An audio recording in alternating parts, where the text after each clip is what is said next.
যে auto rice মিলের কথা বলছেন, এটার মালিকানা আসলে মোকাররম সর্দার না, এটা মালিকানা আমি।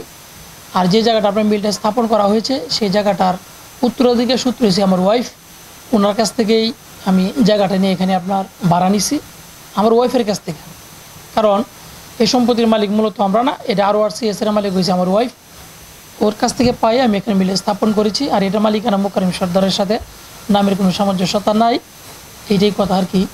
আর আপনারা সাংবাদিক ভাই, আপনারা দেশকে গতিশীল করার জন্য আপনাদের ভূমিকা, অগ্রণী ভূমিকা আছে, থাকবে। আমি আপনাদের কাছে এটাই অনুরোধ করব, আপনারা যে তথ্যগুলো প্রচার করেন তথ্যবহুল যাতে হয়, লোক মারফত শোনায় মানে যে কোনো মুহূর্তে তথ্য প্রচার করবেন না। আপনাদের কাছে অনুরোধ থাকবে তথ্যগুলো প্রচার করার আগে আপনারা নিজে সরজমিনে আইসা বাস্তব পরিপ্রেক্ষিতে দেখে আপনারা তথ্যগুলো প্রচার করবেন। কারণ আপনাদের একটা ছোট একটা তথ্যের কারণে একজনের জীবন ধ্বংস হয়ে যেতে পারে, মিথ্যা তথ্যের কারণে। অর্থাৎ মিথ্যা বলতে আপনারা যাদের কাছ থেকে নেবেন ওনারা হয়তো লোক মারফত শুনে বলছে, মৌখিক শোনার কোনো ভিত্তি নেই। তথ্যরা আপনারা প্রচার করবেন, আমার কথা এটাই। আর মিলের সাথে মোকাররম সর্দার কোনো সুসম্পর্ক নাই, এটার মালিকানা আমি। আর এই জায়গার মালিক আমার ওয়াইফ, ওর বাবার কাছ থেকে উত্তরে পাওয়া। মিলটি অগ্রণী ব্যাংকের নিকট দায়বদ্ধ, এটা যদি একটু বলা হয়। হ্যাঁ, ধন্যবাদ। আমার মিলটা করার সময় আর্থিক সংকটের জন্য আমি মিলটা প্রায় 1 বছর বন্ধ ছিল, ওয়ার্কিং অবস্থায়, নির্মাণ অবস্থায় আপনার 1 বছর বন্ধ ছিল। আমরা অর্থনৈতিক অবস্থায় ভুগছিলাম। তারপর অগ্রণী ব্যাংকের কাছে ফাইন্যান্সের জন্য আবেদন করলাম, সেই জন্য প্রায় 1 বছর অপেক্ষায় ছিলাম। 1 বছর পরে ফাইন্যান্স আমাদের দেওয়ার পরে অগ্রণী ব্যাংকের কাছে 10 কোটি টাকা আমরা ফাইন্যান্স করার পরে এই টাকা দিয়ে আমরা মিল রান করছি আর কি। এই মিল হওয়াতে ওই এলাকার কৃষক বা সাধারণ মানুষের কেমন উপকার হচ্ছে? যে এটা এই মিল হওয়াতে আপনারা, আমি যেটা বলবো, শুধু নিকলি থানা নয়, এর আশেপাশে যে আপনার থানাগুলো রয়েছে, ইটনা, মিঠামো, অষ্টগ্রাম, আপনার নেত্রকোনা যেগুলো আছে, শেরপুর থেকেও আমাদের এখানে ধানগুলো আসে। অর্থাৎ আমাদের এখানে ক্যাপাসিটি পরিমাণ আপনার পার ডে 96 টন।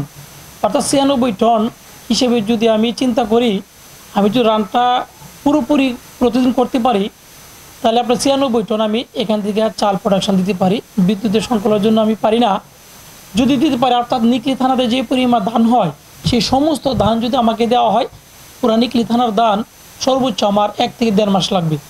অর্থাৎ শুধু নিকলি থানার পার্শ্ববর্তী যে অন্য 10 থেকে 12টা থানা আছে, সব থানার এই ধান এখানে আসে। অর্থাৎ পুরা 10 থেকে 12টা থানায় এই মিলের উপর নির্ভরশীল অনেকটাই অর্থনৈতিকভাবে, আপনার ওয়ার্কিংভাবে। অর্থাৎ এই মিলটা পরিচালনার জন্য আজ থেকে 2 বছর রানিং চলছে। এখানে প্রায় 1 থেকে 150 লোকের কর্মসংস্থান সৃষ্টি করেছি আমি। কিন্তু এই আমার দুঃখটা এই জায়গাটাই, এটার কুফলটা শুধু বলে মানুষ, সুফলটা কেউ বলার। কুফল বলতে কেন কিছু নাই। একটা শ্রেণী আপনার এটাকে মিথ্যা প্রচার করে, এটাকে হয় প্রতিপূর্ণ করার জন্য এরকম কিছু তথ্য প্রচার করে। আমি আবার আপনাদের কাছে এটাই বলবো, আপনারা সাংবাদিক ভাইরা দেশকে ত্বরান্বিত করার জন্য আপনাদের ভূমিকা অসীম, তথ্য প্রচার করবেন। আচ্ছা, আমার একটা প্রশ্ন ছিল যে আপনার কাছে, একটা বিশেষভাবে কিছু সামাজিক মাধ্যম ফেসবুকে ছড়ানো হচ্ছে যে এই মিলটা মোকাররম সর্দার আর ডিবি হারুনের টাকা নিয়ে এই মিলটি করছে এবং এই মিলটি পরিচালিত হচ্ছে, এই বিষয়ে আপনার বক্তব্য কি? হ্যাঁ, এখানেই আমার সবচেয়ে কষ্টটা।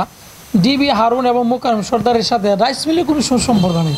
আর রাইস মিলটা হয়েছে আমার মালিকানা, অর্থাৎ এটা স্বত্বাধিকারী আমি। আপনারা যদি সরেজমিনে যান, দেখে আসছেন মনে হয়, এইটার কাগজপত্র সমস্ত মালিকানা আমি। আগেও বলছি এটা, যে এটার জায়গার মালিক কিন্তু আমার শ্বশুর আমার ওয়াইফের দিয়েছে, ওয়াইফের কাছ থেকে আমি জায়গা নিয়ে মিল করছি। অর্থাৎ ডিবি হারুন বলেন, যাই বলেন, এই মিলের সাথে কারো কোনো সম্পর্ক নাই।